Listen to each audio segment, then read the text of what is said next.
Have you ever loved someone so deeply you'd give them everything, only to realize they never truly belong to you? This is the haunting tale of Edward Thorne, a man whose unwavering devotion led to betrayal, heartbreak, and a tragedy that will make you question the true cost of love. It's been 6 months since the car crash. Since that night, Clara Monroe, my wife, has barely spoken to me. She's been cold, distant, and unreachable. But then one day, she called, her voice sharp, irritated. "Have you had enough fun in the city?" she snapped. "I asked you to fix the watch I gave you. Where the hell did you put it?" It wasn't the watch that hurt. It was what she said next. "It's been years, Edward, and still, you can't let go of your jealousy over Felix Vance." That name again, Felix Vance. Always between us. But the voice on the phone wasn't mine. It was my sister's. "Clara Monroe," she said coldly, "Edward Thorne is dead." There was silence, then a sharp, bitter laugh. "What kind of sick joke is this?" Clara said. "Put him on." "I told you," my sister replied, her voice cracking just slightly. "Edward's gone. Killed in that car accident." That night still plays in my mind like a broken reel. I remember the fight. I had just signed my first major contract, the start of something new. I rushed home, excited to celebrate, but Clara had other plans.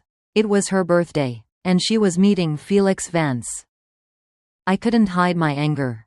She said I was being unreasonable, that if she had truly wanted to be with Felix, she would have been with him years ago.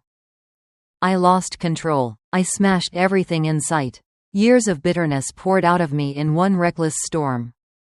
And she slapped me.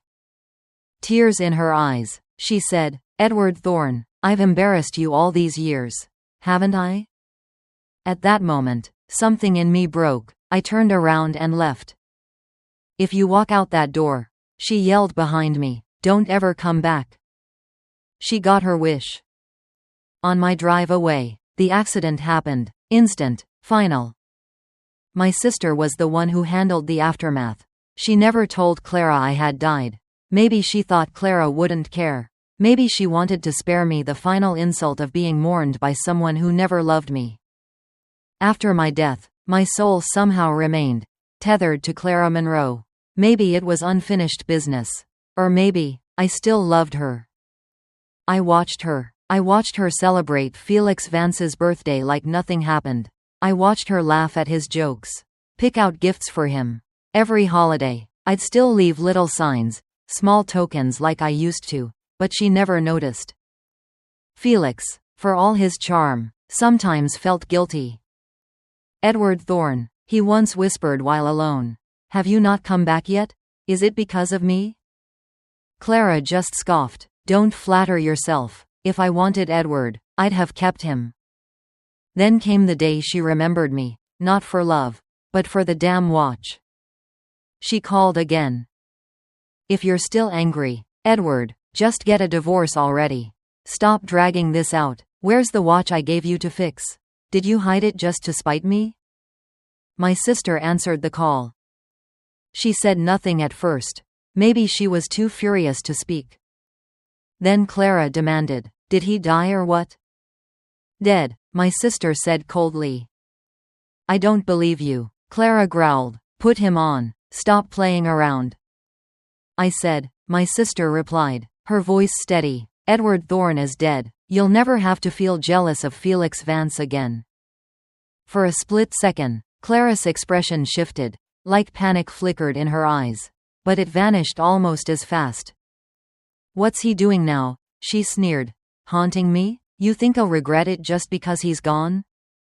Then she yelled, "Tell him to come back himself if he's so hurt. Or just leave me the hell alone.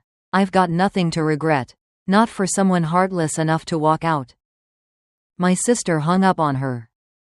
I stood there, invisible, watching it all unfold. She looked furious, perhaps more at the missing watch than the fact that I was gone.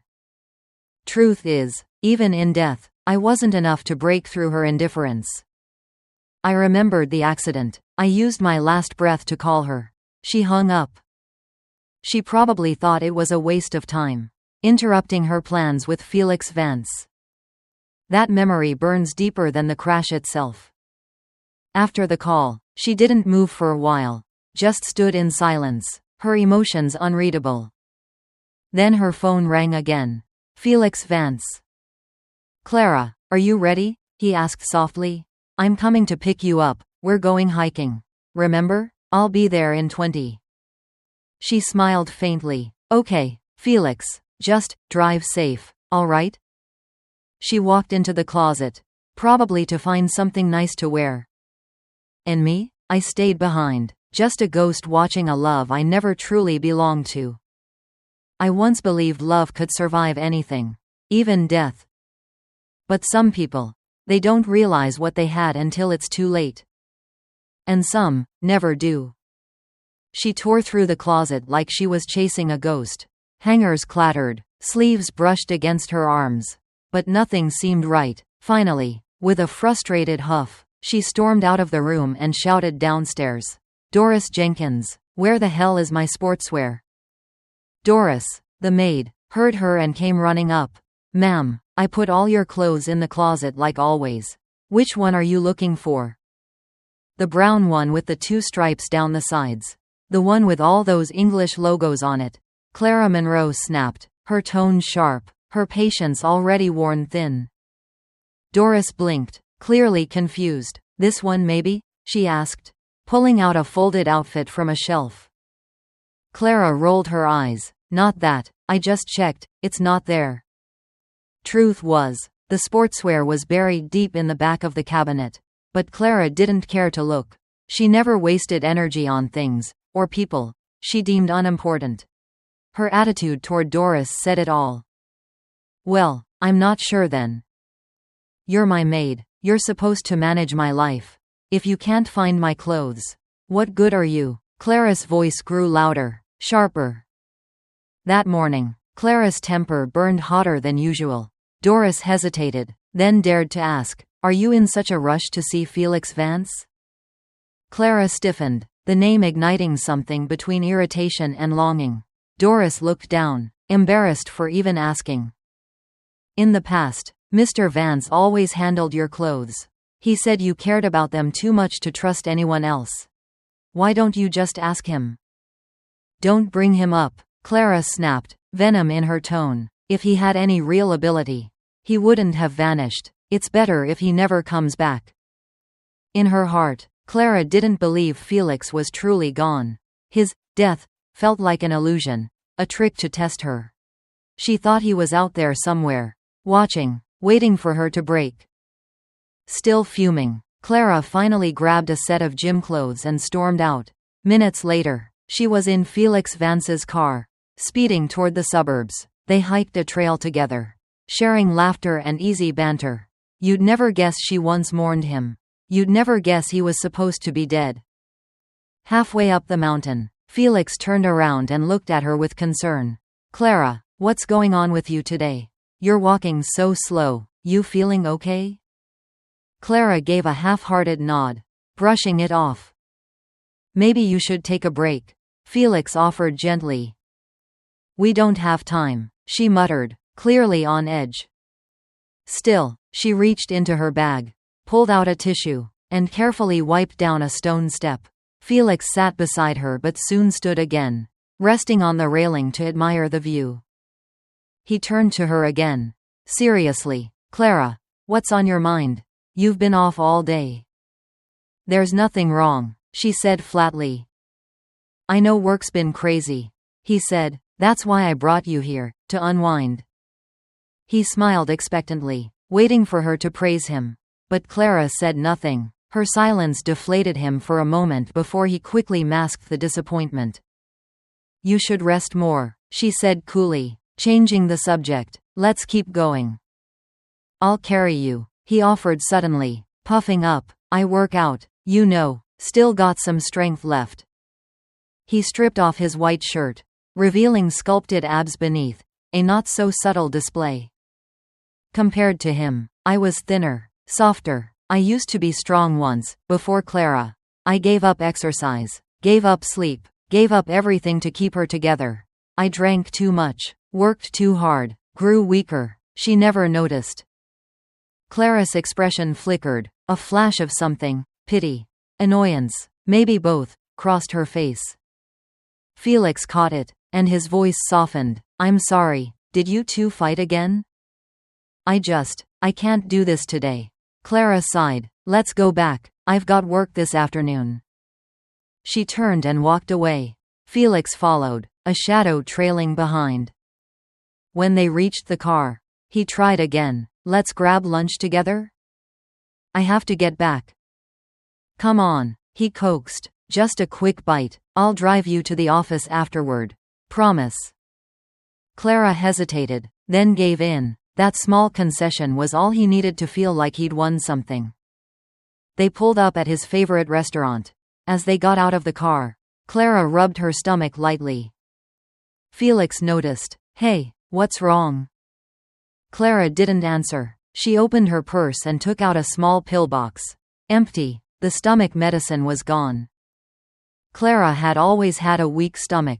Years ago, she nearly lost everything from pushing herself too hard, overworking, starving herself, trying to recover from a family crisis. After we got together, I made it my mission to take care of her. Cooked her porridge, made sure she never skipped meals, kept her medicine stocked. But I hadn't been around in half a year. No one reminded her to eat. No one cooked for her anymore. Of course, the pain came back. Let me help, Felix said, reaching toward her stomach gently. Clara froze, then pulled away. The moment passed. Inside, they sat down. Felix ordered for both of them, glancing at Clara now and then. Her face was pale, but she masked it well. She always did. She hated showing weakness, especially to him. And still, I felt a twisted satisfaction watching her suffer. Let her feel pain. Let it match the emptiness she left in me. Felix didn't seem to notice anything wrong. Clara, I ordered your favorite, boiled spicy beef. You've gotta eat a lot today. I stared at her, waiting. Her face finally changed, ever so slightly. How could he not know? A woman clutching her stomach, white in the face, and he served her the spiciest dish on the menu? He didn't care, not really. I remembered. I hate spicy food. But for Clara, I forced myself to eat bland, soupy meals for an entire year. That's when I realized something deep and bitter. Only those who are loved get to be careless. And I was just someone sitting quietly at the edge of her story. The food was served, but Clara Monroe barely touched her plate. Felix Vance noticed and frowned. Clara, you don't like the food I ordered? Why are you eating so little? Clara looked up, her voice low. I've got a bad stomach. I can't handle spicy food. Felix's expression shifted immediately. I'm sorry, Clara, I didn't know. I should have been more careful. He looked devastated, blaming himself entirely. What Clara found hardest to bear was Felix's sadness. This was the same man who once called her at midnight, drunk and stranded in the rain. She had rushed out to pick him up without hesitation. Now, seeing his remorse, Clara wanted to comfort him, to eat the boiled meat he had ordered just to make him feel better. But in the end, she said only, I have no appetite. Eat slowly. I need to head back to the office. Before Felix could respond, Clara was gone. In the taxi, she reached into her bag and found an empty medicine box. Without a second thought, she flung it out the window. She didn't return to the office. Instead, she went home. Maybe she was angry, but it was because she cared. After all, when she was sick with a cold, Clara didn't check in. That had made him angry too, but he had gotten used to it. Mrs. Clara, you're back. Have you eaten lunch? Doris Jenkins, the housekeeper, rushed to greet her. Clara didn't answer. Doris's face clouded with worry. You'll get worse if you don't eat. Let me make you some porridge. It'll be gentle on your stomach. Clara didn't object. Half an hour later, Doris brought her a steaming bowl.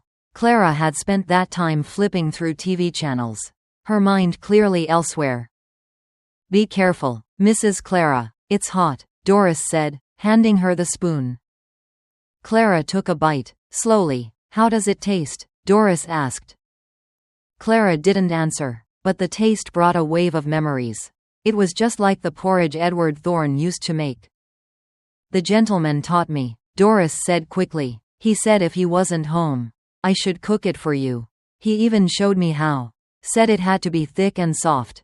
And even though you don't like vegetables, you'll eat broccoli, so he told me to use that. He remembered everything about you. Doris kept talking, but Clara's heart sank with every word. It wasn't that Doris was lying, it was the truth that stung. Edward had known her better than anyone. Mrs. Clara, please, let the gentleman come back. He truly loves you more than anything. He's the best man for you. Clara looked stunned. Doris expected another cold dismissal. But Clara remained silent. After finishing her porridge, she went to her room and lay down. Her stomach had eased, but her phone wouldn't stop buzzing. Messages from Felix filled the screen. I'm sorry, Clara, I didn't know about your health. Are you okay? Want me to take you to the hospital? Clara, I didn't know you had gastritis. You never had it before. I thought Edward took good care of you. Clara, are you mad at me? Why aren't you replying? Clara sat up abruptly and rushed out of the room. Watching her from the hallway, I couldn't help but laugh bitterly. I had told myself Clara was just a friend to Felix. But now I knew better. Felix didn't have other friends. His family was distant. Clara had cared, and it showed. I followed her as she drove.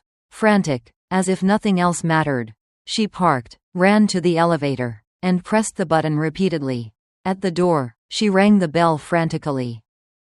When it opened, I froze. It wasn't Felix. It was my sister, Margot Sterling, and this wasn't Felix's apartment. It was hers. Margot's face went cold the moment she saw Clara. She slammed the door shut. Clara caught it just in time. Her hand was caught, but she didn't let go. I need to see Edward Thorne. Clara gasped, her voice hoarse from pain. I told you already. Edward is dead. If you really want to see him, go to hell. That's where you'll find him. Enough, Margot. You have no right to interfere in our marriage. Clara snapped back, refusing to believe. Marriage? You want to talk about marriage? Where were you when he was sick? When he needed you, you were with Felix, Margot yelled. Clara stood there, silent. The same woman who used to respond with icy detachment was now reduced to pain and pleading. If you don't leave, I'll call the police, Margot warned. Then Clara said something none of us expected. I was wrong. Even I was shocked. For years, she'd never admitted fault, not even when I tried to end my life. She thought I was just being dramatic. Let me see him, Clara said calmly. Let me speak to him. Margot scoffed, tears in her eyes. You think you deserve to speak to him now? After all you did? You and Felix. How long has this been going on? I asked, my voice cold. Clara didn't deny it. Her silence was confirmation. Margot snapped. When Edward was sick, where were you? Felix called, and you ran to him. You didn't even hesitate. There it was, the truth Clara could no longer run from. And yet, she stood there, hollow, broken, still hoping there was a way back, to the man she had betrayed. The love she had buried too deep for too long. But it was too late. Edward Thorne was gone. Edward Thorne just hit his first milestone, his first bucket of gold in his career. I wanted to celebrate with you. My voice was soft, trembling with unspoken hope, but you chose to celebrate Felix Vance's birthday instead. Edward was jealous, painfully so. He couldn't stand the sight of Felix Vance. Not because Felix had done something wrong, but because deep down, he still blamed him for not being brave enough. For not being man enough. And yet, he said nothing, just one warning. Tell him to be careful. My sister, who had always been more expressive, couldn't hold back anymore. Her voice cracked with rising emotion. Clara Monroe, she said sharply, do you really think you're a qualified wife? How dare you say you don't feel guilty asking anything of Edward Thorne? Clara hadn't even opened her mouth to respond before my sister continued. Her tone almost frenzied. Don't forget, you had nothing. It was Edward who stood by you when your world was falling apart. Not Felix Vance. I could feel the room grow heavier. In the end, she demanded, what did you give Edward Thorne? And what did you give Felix Vance? Clara's eyes didn't flinch. Her voice was calm, but hurt. I gave Edward a home. My sister laughed bitterly. A home? A wife who's always with other men? That's not a home. That's a nightmare. That's enough. Clara snapped, her frustration boiling over. I admit Edward went through hell with me. And I'll always be grateful. But Felix Vance, he helped me too. When I was in desperate need. When I had no money. Felix sold his car. His house. He filled in the gaps. I'm thankful. Am I wrong for that? My sister froze. What did you say? She wasn't the only one in shock. I was too. Felix sold his car? His house? For Clara? Since when? I stepped back, numb. Clara and I were never the type to broadcast our love. Maybe people forget the quiet ones. But I remember. I remember it all. I had just graduated when I joined Monroe Group. Clara had just started there too. Under her parents' wing. They wanted her to start from the ground up. To learn humility. To me, she was just another new hire, until she wasn't. She stood out. Beautiful. Capable. Determined. We were placed on the same team.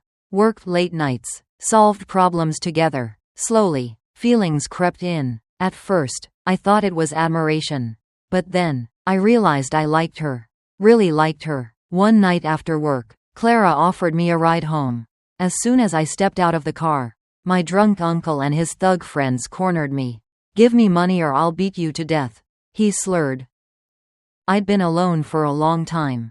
My parents died in a factory accident. My uncle, barely more than a kid himself when he took us in, became twisted by poverty. Over time, his demands turned to violence. My sister and I tried to help, but we couldn't keep up. Eventually, we cut ties, but he always found his way back. That night, Clara didn't just walk away. She called her father. Within minutes, more than 10 bodyguards arrived and dragged me out of that nightmare.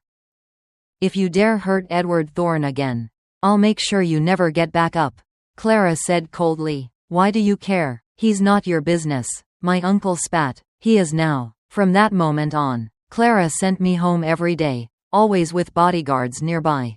They never let my uncle get close again. She was like a guardian angel. Untouchable. Unbelievable. I fell harder. I wanted to confess my feelings. But then I found out.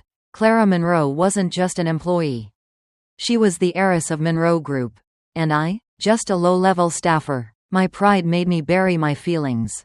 Then the company hit a crisis.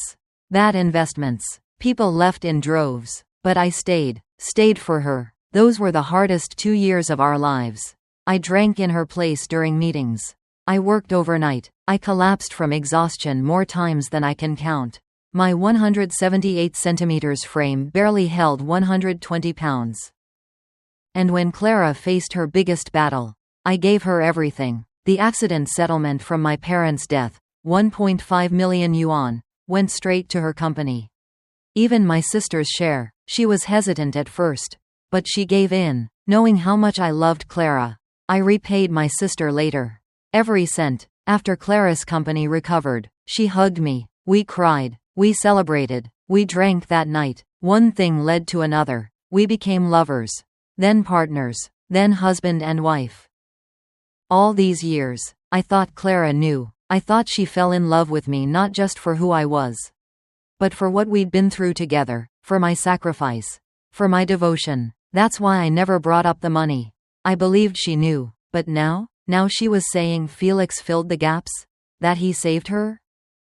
Are you saying Felix sold his car and house for you? My sister asked again, trying to stay composed. Clara looked straight at her. Yes, so why shouldn't I be kind to him? He helped me when I had nothing. He stood up for me. Even turned against his own family. My sister laughed again, hollow. Mocking. Felix told you that? And you believed him? You let him rewrite history. And you gave him your loyalty. But tell me, Clara, did you ever tell Edward about any of this? That you were repaying Felix? Clara's face changed. Silence stretched between us. No, she never told me. If she had, I would have known she mistook my money for Felix's sacrifice. And maybe all of this could have been avoided. Or maybe it doesn't matter. Maybe she was just looking for an excuse to justify her closeness with him. She only sees what she wants to see, a wife being kind to another man. My sister was shaking now. Hurt, angry. She blames you for not trusting her. But never gave you a reason to. I said quietly. There's nothing going on between them. Clara looked at me, exasperated. There isn't. I'm telling the truth. But how many people who? What if she never cheated? My sister asked. What if Edward Thorne believed you all along? If he didn't, why didn't he leave? Why didn't he walk away? Clara turned to look at my sister. Her expression finally softening. Then why did she stay? My sister pressed. Why did she give up everything? She left Monroe Group, started her own business, just so no one would say she was living off your success. Maybe she was right. Maybe I never saw Clara clearly. Maybe I only saw the version of her I wanted to see. Or maybe we were both blind. Too much pain, too much silence, and now, too many truths that came far too late. Do you have any idea how bad Edward Thorne's health was when he started that business with you? Do you really think you're the only one who ever had gastritis? Edward had it too, except his was 100 times worse. When you had a stomachache, he was probably already vomiting blood. The doctor said his chances of getting gastritis were 10 times higher than normal. Clara Monroe fell silent, her expression tightened with guilt. Yes, I made him suffer so that you would drink less. And later, to take care of your health, he completely neglected his own. His body broke down piece by piece. Forget it, people like you. What's the point? My sister stopped speaking. She was afraid that if she said more, she'd choke on her own anger. Now Edward Thorne is gone. You and your precious Felix Vance can live your picture-perfect lives. Give me a chance, Clara said, grabbing my sister's arm. Her voice trembled, but her eyes were sincere. Please, I want to talk to Edward. Just one more time. My sister hesitated. I could see how much she didn't want to deal with Clara. But after a moment, she nodded. Wait here, I'll go change. She disappeared into her room and returned wearing a coat. Clara followed closely as she stepped into the elevator. Without a word, they drove in silence to the outskirts of the city. When the car stopped, Clara jumped out, confused and a little panicked. Why did you bring me here? She demanded. Even if I hurt Edward, this is too much. My sister didn't respond. She simply walked into a narrow alley. Her footsteps calm but heavy. I knew this place. It was where I was buried. Our parents rested here too. Clara followed, fuming and still unaware. My sister stopped in front of a grave. Thankfully, Clara had been here before. Last New Year's Eve, she'd visited with me to pay respects to our parents. So she recognized the spot.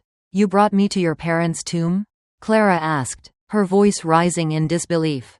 Then she stopped, because it wasn't just my parents' names etched in stone. It was mine. A black and white photo of me smiled faintly from the headstone. Clara froze. Her mind seemed to crack. She stepped closer, squinting like the letters might rearrange themselves into something less horrifying. She read my name again. And again. And again. Her eyes turned red. So red they scared me. I felt nothing. Just cold. So did my sister. There is no sympathy for crocodile tears. Clara shook her head, her voice breaking. This is some trick. Right? Edward did this to get back at me. This isn't real. You think he'd fake his own death? My sister snapped. You think anyone would curse themselves like that? Clara gasped for air, trying to steady her mind. She wouldn't do this to me. Not Edward. She was too kind, too afraid of causing trouble. But she did die, my sister said, her voice tight with grief. And you weren't there. What happened? Clara whispered. Half a year ago, you were off celebrating Felix Vance's birthday. That day, Edward had a car accident. Clara shook her head violently. No one told me. I didn't know. I didn't. She called you. My sister said, her voice cracked. You didn't answer. So she called me. She said she was going to die. Told me not to cry. Told me not to bother you. She covered her face. The memory tore at her like claws. Clara stood frozen. She looked at the crumpled shape my sister had become and trembled. Was it fear? Or maybe, just maybe, a little sadness? Even at the end, at the edge of her life, Edward still thought of you. She didn't want to ruin your day. And what were you doing? Singing happy birthday to Felix Vance. My sister exhaled, her voice raw. She really cared about you. But I wasn't a saint. I wasn't perfect. I had regrets. I gave so much for Clara Monroe. But at the very end, when I made that call, it wasn't just love or sacrifice. It was desperation. I couldn't imagine a future with her anymore.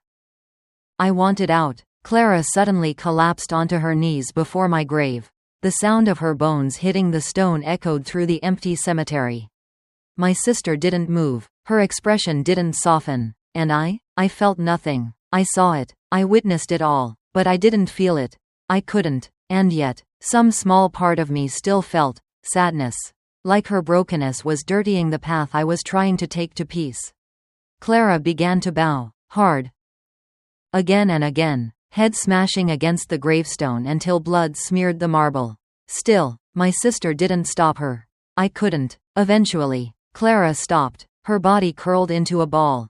And then, she cried, soft, ragged sobs that filled the cold air. Now you feel pain? My sister said bitterly. You deserve it. Clara trembled. I was going to let it go. My sister said, reaching into her coat. I promised Edward the first wouldn't bother you again. But since you want the truth so badly. She held out a phone. Edward's phone. All of it is in here. His memos. His thoughts. Every little betrayal. Everything your so-called friends did to him. Clara took the phone like it might explode in her hands. The password is your birthday. My sister added quietly. Clara's hands were shaking. Her eyes were bloodshot. Her body sick with regret. My sister stood. She had done what needed to be done. Because she had loved me. Enough to let the silence end. The wind howled through the cemetery. I felt it in my soul. It scattered me like dust. Clara Monroe knelt before my grave for what felt like forever. At last, she entered the password. The screen lit up. It was a photo of me and her. Dressed in white. A wedding picture. Clara Monroe bit her lip as tears streamed down her cheeks. Her hands trembled as she unlocked my phone. A habit I never thought would outlive me. I've always kept a diary. I used to write in a notebook. But as technology advanced, I shifted to my phone. This phone, I've used it for 5 years. I'm a man of integrity. I always have been. Maybe that's why I never gave up on her. I loved Clara Monroe for so many years. It started in 2018. That year, I bought a new phone, the same model Clara used. I remember thinking, today is a beautiful day. Back then, her company was on the verge of bankruptcy. Everyone else left, but I stayed, as long as she didn't push me away. I wasn't going anywhere. I wanted to confess my feelings. One evening, she smiled at me and said, "The congee you made today was delicious." I was so proud. I had failed so many times trying to perfect it. But that night, I got it right. Another day, I was drunk and felt awful. But I drank more, because the more I drank, the less Clara had to. That made it worth it. There was a day we lost 1.5 million yuan. Clara and I ran from bank to bank. Desperate, nobody helped us. Her face was pale with worry. And I couldn't bear it. So I called my sister. I used the inheritance our parents had left us. My sister gave me her share too, no hesitation. She's the best person I know. I promised her I'd make it right. Then, in 2019, Clara finally secured a huge project. Monroe Group was back in business. She took me out to celebrate. We drank until we were giddy. "Thank you for never leaving," she said. "I'm so grateful for your love. We were finally together. I thought I was the happiest man alive." Then I met Felix Vance, Clara's best friend. He was handsome, gentle, fair-skinned. I hated how jealous I felt. Clara treated him with a warmth that made me uneasy. Later that year, Clara brought up marriage. I was surprised, but I didn't hesitate. "My parents are rushing me," she said with a nervous smile. We'd been together a year. And honestly, I had never thought of marrying anyone else. Then came 2020. Clara went to Felix's apartment. He's drunk, she said. Can't find his way home. I'll take care of it. She didn't come back that night. I received a photo on WeChat. It was Felix. He wrote, "Mind if I borrow your wife for the night? I'll return her tomorrow." There was a kiss. That year, Clara spent more and more time with Felix. He'd call me, wherever I was. He seemed to be. I once complained. He just laughed and said, "You're overthinking it. If Clara wanted to be with me, it would have happened a long time ago." I wanted to believe him. I needed to. By 2021, I had grown numb. I lied to myself, saying Clara just had a big social circle. But every time she left, Felix sent me another photo. "Edward, don't overreact," he'd say. "Clara and I have been close since we were kids. There's nothing between us." What kind of confession was that? Then came the day Clara told me she was pregnant. I was overjoyed. My heart nearly burst. But she said, "I'm not keeping it. The company is growing. I can't stop now." I was devastated. I had hoped this baby would seal our love. But I respected her decision. I always respected Clara. Eventually, I stopped writing. My diary, once filled with light, had become a graveyard of sadness.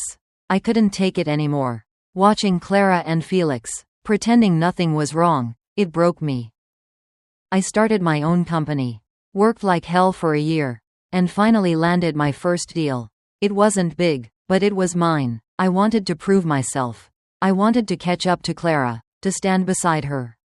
Proud, I remembered how people teased her about being with someone like me. She never got mad, she always smiled, because, to her, love wasn't about appearances. I wanted to celebrate with her again, like we used to. When success was something we fought for side by side, I wanted her to see, I worked hard. I loved you truly. But that was my last entry. Because I died that day. Now I watch from beyond. Clara's tears fall on my phone screen. Is it guilt? Regret? I can't feel anything anymore. Her voice is hoarse when she whispers my name. I try to speak, but there's nothing. I want to tell her, "Don't fake your sadness. I don't just feel nothing for you. I can't forgive you." Would she have stayed with Felix that day, even if she had known I was dying? She clutched her chest in pain. Maybe it was just a stomachache. She collapsed onto my grave, trembling as night fell. Then her phone rang. She stirred. I thought she'd fainted, but it was Felix calling. "Clara, where are you? I've got a cold. I'm burning up. Can you come?" His voice was weak. Clara answered softly, "I'm coming." I laughed, out loud. Through the midnight wind. This is her confession? How touching. She stood up, calm. Her stomach seemed fine. She drove straight to Felix's house. The door opened. Felix stood there, pale and trembling. "Clara, you're finally here. I feel like I'm dying," he murmured, leaning toward her. Clara stepped back. "You seemed fine this morning." "Maybe it came on suddenly," he said. "Sometimes bad moods cause physical symptoms. I was just feeling down. I needed you." "Clara, sit. I made porridge, for your stomachache. It's supposed to help." He pulled her gently toward the table. His eyes hopeful. "Taste it. I made it myself." Then his gaze sharpened. "Clara, your forehead? Why is it swollen? You're bleeding." The moment I realized it, Clara's question rang with sarcasm. "What's wrong with you?" Felix Vance asked, his tone full of concern as he leaned forward in the dim light. Clara said nothing. She took the bowl of porridge in front of her and tasted it. Her face remained blank, no reaction, no emotion. "Is it good?" Felix asked, hope flickering in his eyes. "Did you try it?" Clara Monroe shot back. "Would you eat porridge without salt?" She set the bowl down, the corner of her mouth curling in a bitter smile. "So, it's not good?" Felix asked, finally catching on. Something about her felt off. Clara didn't answer. Instead, Felix took a spoonful himself, and nearly gagged. He coughed, face contorting. "I'm such an idiot," he muttered. "I must have put the salt in the sugar jar. I just wanted to surprise you." You're really clumsy, Clara replied, but her voice was soft. No one's born knowing how to cook. Felix. Are you mad? He asked, eyes searching hers. Clara looked away. Edward Thorne always made porridge just right. I think he used to taste it over and over until it was perfect. Felix's face fell. Clara, what's going on with you today? You've never compared me to Edward before. You know I've never tried to compete with him. Why bring him up now? Clara's eyes didn't meet his. He had no one, no family, and when I was sick, he was always there, cooking for me. I never even said thank you. Felix's tone turned sharp. Did you and Edward fight today? Did he threaten you or something? Clara turned and looked directly at him. Felix, do you love me? The question caught him completely off guard. In all the months they'd been close, she'd never once asked that. I thought you knew, he said. I've always loved you. That's why I made the porridge, even if I screwed it up. Why I sold my car and my house to help you. Clara's lips curled into a cold smile. So you ruined my relationship with Edward just because you love me? I didn't ruin anything, Felix said, panic rising in his voice. I always respected what you had with him. I never pushed myself in. Did Edward say something to you? He added. You didn't believe him, did you? You said you sold your house and car for me, Clara said quietly. Do you remember when you gave me that money? Felix hesitated. How would I remember a random moment like that? How much was it? She pressed. Felix's eyes flickered. More than $1 million, he guessed. I gave you everything. Liar, Clara whispered. She stood suddenly, pulling something from her coat. A shining letter opener. She pointed it at Felix's chest. Still lying to me? Clara, please, calm down. I'm not lying, Felix stammered, hands raised in fear. That $1.5 million? Clara said, voice trembling. That wasn't from you. Edward gave me that, all of it. The point of the letter opener pressed harder into Felix's chest. Don't do this, he begged, his face drained of color. In a blind panic, he grabbed the nearest object, the bowl of porridge, and flung it at Clara's head. The bowl shattered. Blood trickled from her temple. She stumbled, but before Felix could bolt, she reached behind her, pulled out a hidden dagger, and drove it straight into his back. Felix collapsed, gasping, paralyzed by shock and pain. You've lost your mind, he choked. Clara, what the hell is wrong with you? Clara's eyes burned red, her voice shook. Why did you lie to me? Why couldn't you be the one who truly loved me?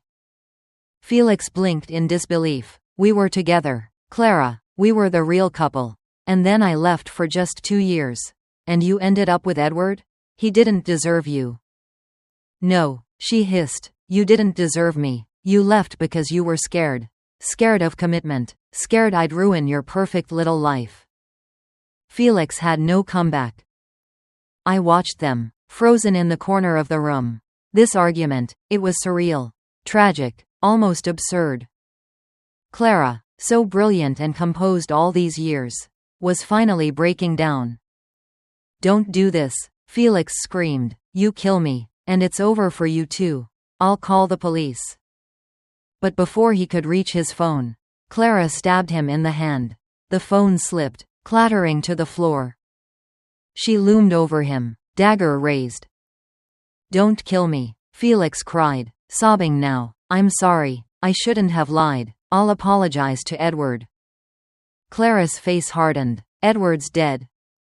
Felix's breath caught. What? He's been dead for 6 months. Felix, because of you. No, I didn't kill him, Felix stammered, shaking. You did, she said coldly. That night you insisted I spend my birthday with you. I fought with Edward. We left angry. There was a car accident. He died. Felix collapsed. You said yes. You wanted to come. Don't put this all on me. I do blame you, Clara screamed. I lost the one man who truly loved me. And it's your fault. Her grip on the dagger tightened. So now we both pay. For him. She lunged, but Felix, in a final burst of desperation, grabbed a stool and struck her. Clara crumpled to the ground. He fled the house. 3 weeks later, Clara was arrested and charged with attempted murder. She was held in a county jail. Felix refused to press charges, at first. Then he visited her. His back was still bandaged. "Edward and you, both gone. And all because of your twisted love for him. Was it worth it?" he asked, eyes hollow. Clara looked up. "No, it wasn't worth it. I didn't kill you, but I destroyed what Edward and I had. That's what I regret most." Felix laughed bitterly. "I came here to forgive you. To drop the charges. But you don't even regret hurting me. So you know what? Rot in here."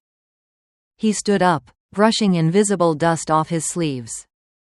"Oh, and you were right. I never gave you the money.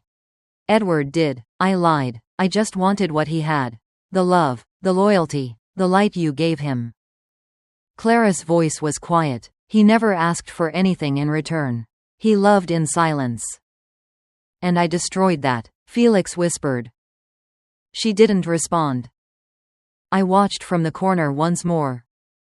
Revenge doesn't bring peace. It doesn't fix the past. The dead stay dead. And in the end, this wasn't a love story. It was a tragedy.